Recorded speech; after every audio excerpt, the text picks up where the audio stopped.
wondering if this fad could have some type of redeeming qualities with proper use and regulation. Spend some time with the writer Sheila Barr, excuse me, Sheila, yeah, um, on whether or not should government regulators crack down on financial products whose profitability depends on our proclivity to act impulsively. When you're in the store, whether virtual or in a physical brick and mortar store, you know, some of the things we were talking about yesterday about, when you're in the store and having a list of items to buy and really just focusing on that list, you kind of come into BNPL, buy now, pay later. Now we've been dealing with that with the credit card industry, and just mounds of debt, and we all have gone down that path. But what if the target market consists of younger, less financially sophisticated borrowers, more prone to acting now and thinking later? That's a question presented by the latest and not so greatest fad in consumer finance called Buy Now, Pay Later, or BNPL. The newest offering of the fintech industry, BNPL, has enabled millions of Gen Zs and millennials to take on the dumbest kind of debt, that which has no benefit other than immediate gratification of a spending itch. But with stronger regulation combined with market discipline and consumer education, it could actually morph into something beneficial, a simpler, cleaner, and cheaper alternative to credit cards. BNPL is a variation of installment plans of yesteryear. You remember like layaways from like 30 years ago? There would be an item that you'd be interested in, and you go and put it on layaway, and then you go and make payments on it. This is kind of a reverse layaway. It's when back when retailers will let you spread these payments over 10 or 12 payments or something like that, and you get to buy that big household item like a stove or a refrigerator. But while those were generally thoughtful purchases of goods that families need, the core buy now pay later product is geared towards smaller purchases of frivolous wants. That's not to say that BNPL has no redeeming features if used properly. Young people are drawn to the simplicity of its features, frequently four equal installments spread out over a period of 6 weeks. The nature of the obligation is transparent and straightforward, in contrast to the high interest and mind numbing small print that accompanies credit cards. And if they pay according to terms, there's typically no interest. Though buy now, pay later providers are happy to provide longer payment periods that do carry finance charges. That's where you get caught. So many consumers do not use BNPL wisely. Unfortunately, a growing body of research shows that a good percentage of users do not use this feature wisely, because this decision making comes at points of sale. Users do not always take the time to reflect on whether they can afford the repayment obligation they are incurring. And buy now, pay later providers make little, if any, effort to determine whether users can afford the purchase, other than a soft credit check. So, in addition, many buy now, pay later users lose track of their payment due dates, which typically start 2 weeks after the date of purchase. Thus, a large number end up missing payments or incurring non payment and late fees.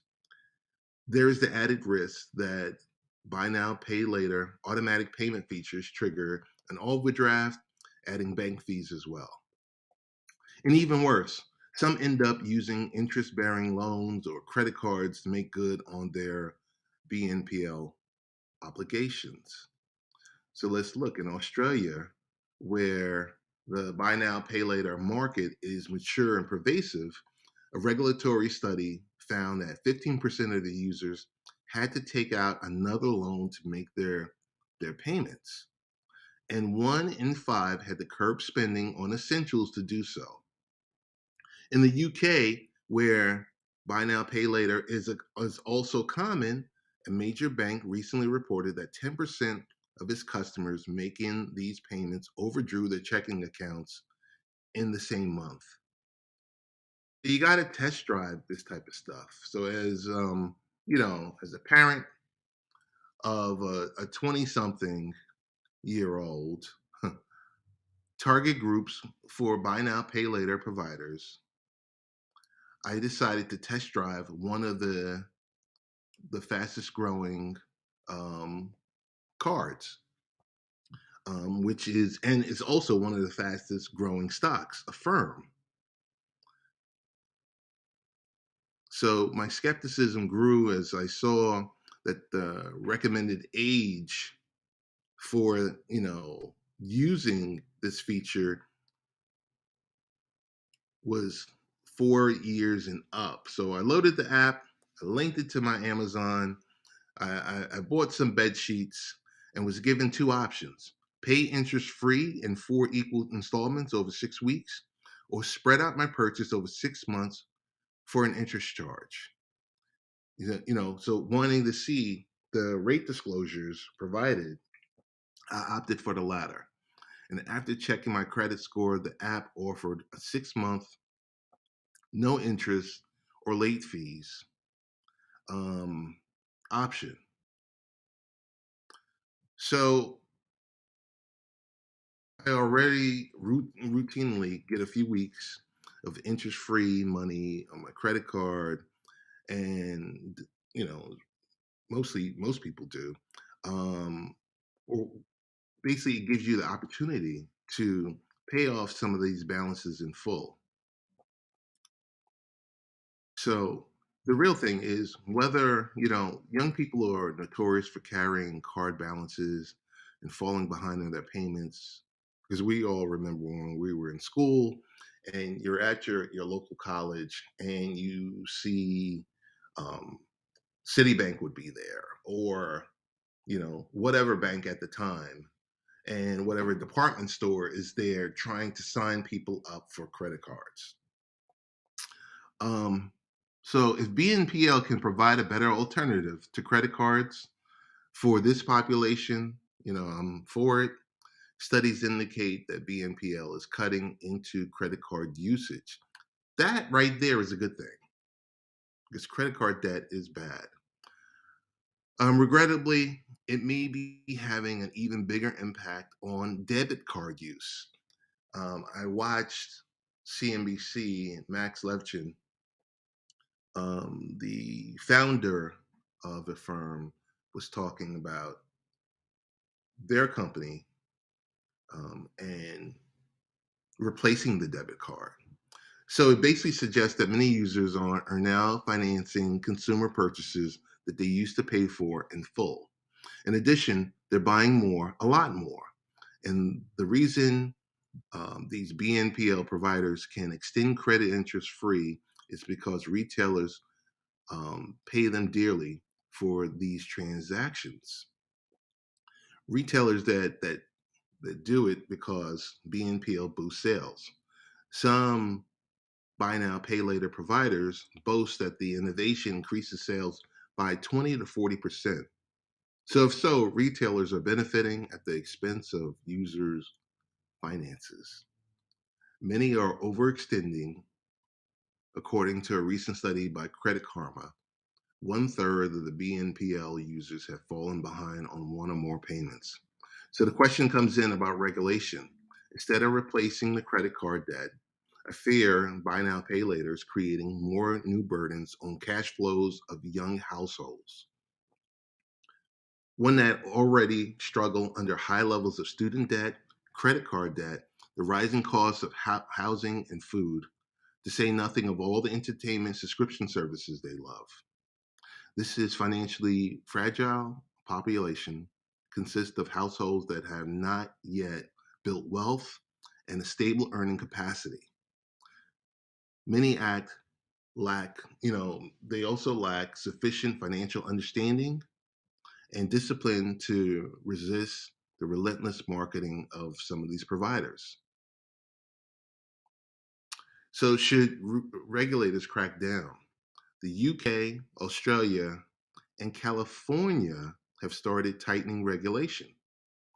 House Democrats and consumer groups are pressing the Consumer Financial Protection Bureau, CFPB, to act. The CFPB has a strong new leader who basically cut his consumer protection teeth as a fierce advocate for college students against abusive lending practices.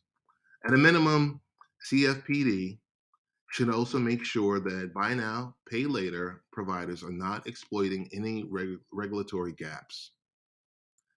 If the deals are interest free, they're still debt and they should still be subject to comparable protections applicable to unsecured consumer credit. So similarly, buy now, pay later providers should do more to assess a user's ability to repay the debt. And users should have clear rights regarding the cancellation and chargeback rights. You know, but many state regulation is effectively killing the product. Would be unwise. Credit cards are too complex and costly. Properly regulated, buy now, pay later might evolve into a cleaner alternative.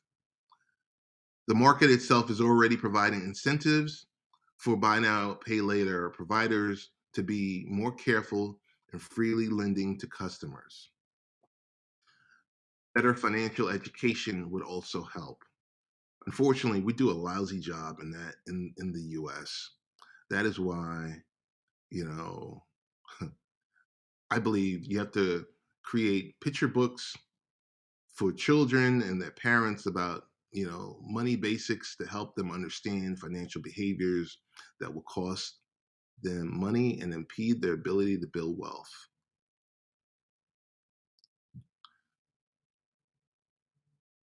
Lastly, um, it's children giggle at silly things. Our young people are going to make these crazy purchases. I'm not saying that you shouldn't allow them to make these purchases, but we have to educate folks and identify if and when it really it makes sense to do stuff like this. So BNPL is here to stay. Your credit cards, of course, are here to stay. Financial literacy is important. Financial education is also important. This is Ted Hicks, Late Night Parents.